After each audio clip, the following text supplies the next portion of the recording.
Bonjour, un petit tuto pour l'utilisation de Régressy avec une vidéo. On va essayer d'étudier des mouvements avec Régressy. Donc premièrement, on lance Régressy. On va ouvrir notre fichier vidéo en faisant fichier nouveau vidéo BLC32. Voilà. Ensuite, il y a une nouvelle fenêtre qui s'ouvre dans laquelle on va ouvrir notre fichier vidéo. Donc moi, il est là. Vidéo de curling, ouvrir. Donc notre vidéo s'affiche. Les trois choses à faire pour l'étude de notre vidéo, ce sera de définir l'origine, définir l'échelle et ensuite de faire les mesures. Donc pour définir l'origine, on a juste à cliquer ici sur origine et on place notre origine de l'axe où on veut. Pas très important ici pour cette vidéo. Ensuite, au niveau de l'échelle, on clique sur l'échelle pour définir une échelle sur notre vidéo. Donc là, l'extrémité gauche du cercle bleu jusqu'à l'extrémité droite a une taille de 3,66 mètres. Donc, on fait OK. Donc vous avez vu, j'ai pris mon axe et je l'ai emmené jusque là. Ensuite, on va faire les mesures. Ce que je veux mesurer, c'est le déplacement de ce palais jaune au cours du temps. Donc en fait, je vais juste cliquer sur mesure et à chaque fois que je vais cliquer, j'aurai un nouveau point qui s'affichera. Donc je clique sur mesure. Voilà. Vous voyez que le curseur a changé de forme. Il y a écrit t égale 0 dessus. Donc je vais pointer sur le milieu de mon palais. Hop. Et je vais cliquer. Vous voyez, l'image avance et je clique sur les différentes positions de mon palais au cours du temps. Donc je vais aller jusqu'à t égale 12, 13, 14, ça ira. Et je vais bien entendu faire stop.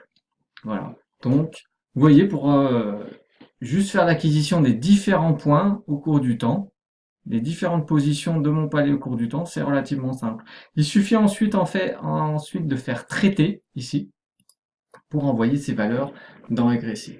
Donc j'ai fait traiter et je vais aller dans graphe ici en haut pour voir les différentes positions de mon palais au cours du temps. Donc si vous regardez bien sur cette page de Régressy, on a bien en ordonnée Y et en abscisse X. On va pouvoir faire ce qu'on veut, traiter tout ce qu'on veut sur ces valeurs.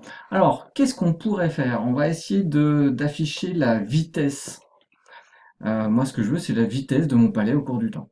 Alors, comment faire ça? Il va falloir qu'on ait la vitesse horizontale et la vitesse verticale. Comment on fait? Donc, on va aller dans grandeur et on va créer ces vitesses. Donc, pour créer des vitesses, on appuie sur Y+, ici en haut à gauche, ajouter une grandeur.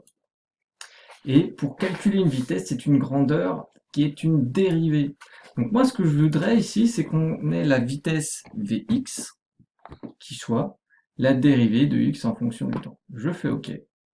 Et vous voyez ici, on a Vx qui est apparu. Si je fais la même chose avec une dérivée et Vy, qui sera la dérivée de y en fonction du temps, je fais OK. Et j'aurai donc Vx et Vy. Si je retourne dans mon graphe ici, donc j'ai fait mise à jour, si je vais dans mon graphe, rien n'a apparu. Il faut, pour faire apparaître Vx ou Vy, que j'aille dans coordonnées et que je change les valeurs d'abscisse et d'ordonnée. Si je veux voir l'évolution de Vx en fonction du temps, c'est bien entendu Vx en ordonnée et le temps en abscisse. Je fais OK. Et j'ai l'évolution de Vx au cours du temps. Je vous ai dit que c'était la vitesse que je voulais, pas Vx ni Vy. Alors, il va falloir que je crée la vitesse, ici. Qu'est-ce que c'est que une vitesse? Alors, si vous reprenez votre cours, la vitesse, c'est la racine carrée de Vx au carré plus Vy au carré. Donc, il va falloir que je crée ça. Donc, je vais tout simplement l'écrire. V, c'est égal à quoi? V, c'est égal à la racine carrée, et dans régressi, la racine carrée, ça s'écrit XQRT. SQRT de quoi? 2Vx au carré plus Vy au carré. Je fais mise à jour. Hop. V va être créé. Je retourne dans graphe et je vais afficher V en fonction du temps en retournant dans coordonnées, et dans ordonnées, je vais afficher V. Donc j'ai bien V en fonction du temps. Je fais OK. Et j'ai l'évolution de la vitesse au cours du temps. Voilà. Donc on peut constater qu'au départ, la vitesse évolue, mais qu'à partir d'une certaine date, qu'on va placer environ ici, la vitesse est constante. Donc voilà pour cette première utilisation de régressi avec une vidéo. Je vous remercie, au revoir.